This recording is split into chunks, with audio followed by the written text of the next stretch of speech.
bought this farmhouse in France a few years ago, and in the garden we discovered this little pond. The water's pretty dirty and dark, and we have about 10 or 15 frogs living in here. So we decided to make it nice for them. Maybe put a little waterfall in or a little fountain.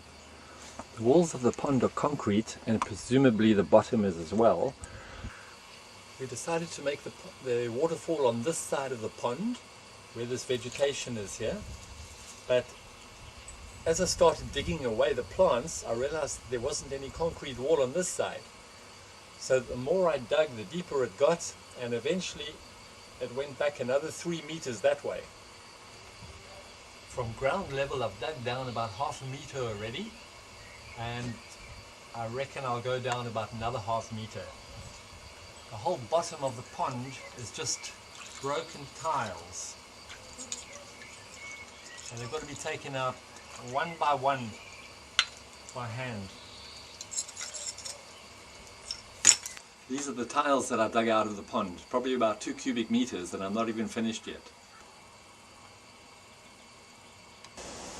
We bought these 2 flat rocks for the waterfall. It's very important the type of rock that you choose. Should only be granite or marble or slate. If you use any other rock like these ones, very nice big rock, but it's sandstone, and that's going to mess up the pH in the water and also discolor the water. So the granite and the marble and the slate are very hard. The idea is to put these 2 rocks like that, and the water is going to tumble from rock to rock and down into the water. It's very possible that some water is going to escape over the side of these rocks.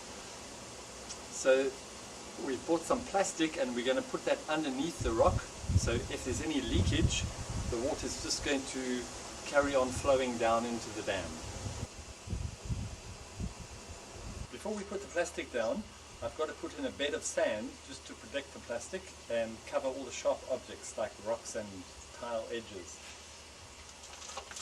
Not a deep layer, just a couple of inches will do. Just smooth it off, nice and level. The back has obviously got to be a little bit higher than the front. 2 minutes of movie left. Okay.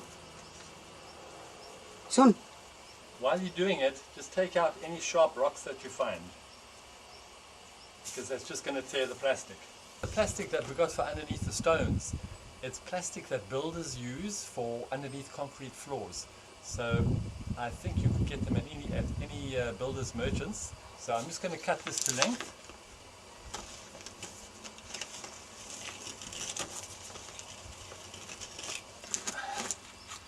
Going to let it hang over the edge of the pool a little bit. Always cut the plastic a little bit too big, you can always cut it shorter later. Now for the second rock.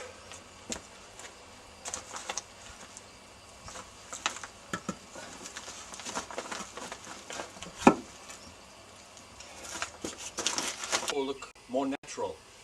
So I'm going to put a few more stones around the side. I'll start off with little ones, just to fill up the gaps at the back.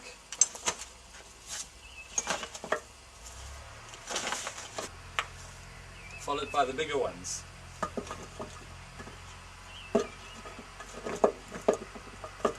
Just got to make sure you place them so they don't wobble around too much.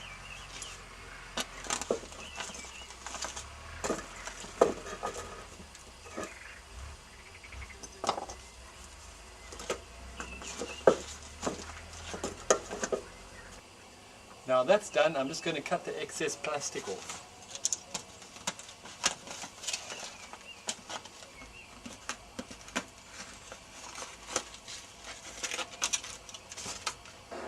This is the pump that we bought for about 50 euros. It's a Laguna Power Jet. It is available in Canada, USA, UK, France, Germany, Spain, Malaysia, and it's made in Italy. If you want to go onto their website, it's www.hagen.com. It's HAGEN.com.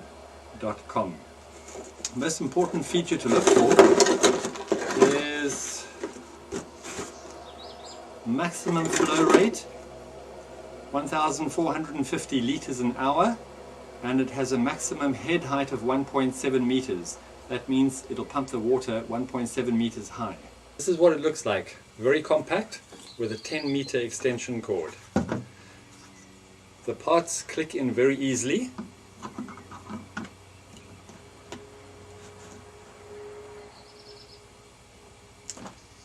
This part goes to the fountain, just slots on there. It's also can be extended, and there's a small little fountain head on the top.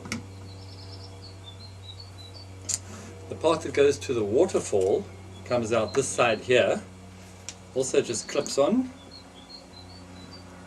and I've got a flexible tube which wasn't in the box, that was separate. The little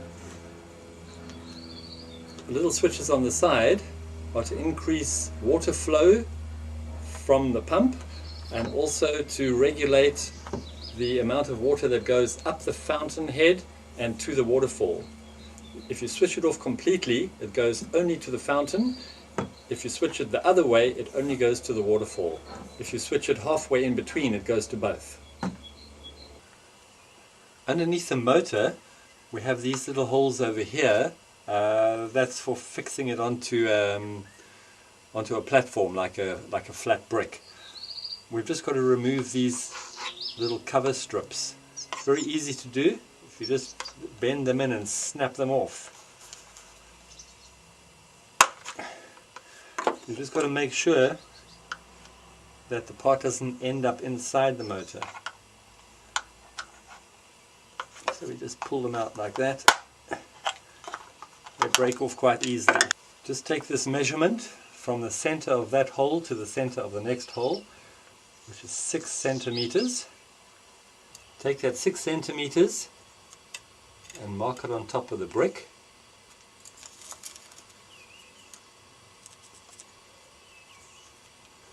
I'm just going to drill the hole the same depth as the length of the plastic plug.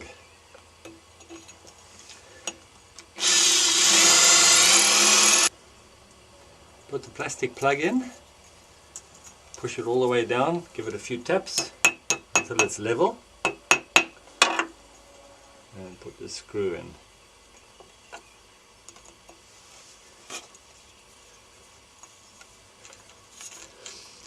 And leave it so the head is just sticking out a little bit, like that. I've left the head of the screw sticking out about 5 millimeters. There's a little bit of a gap there, and I'm going to put the pump on top of the bricks. The screws are going to go in there, and then I'm going to move the pump that away so it won't be able to come out.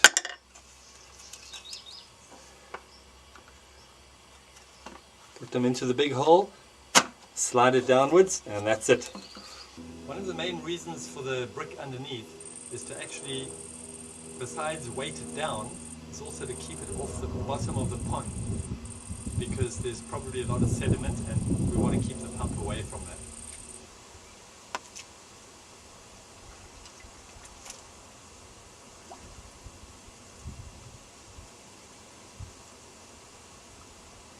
Now that the pump's turned on, we have a little fountain, and I ran the pipe from the motor up along the side of the pond and to the waterfall.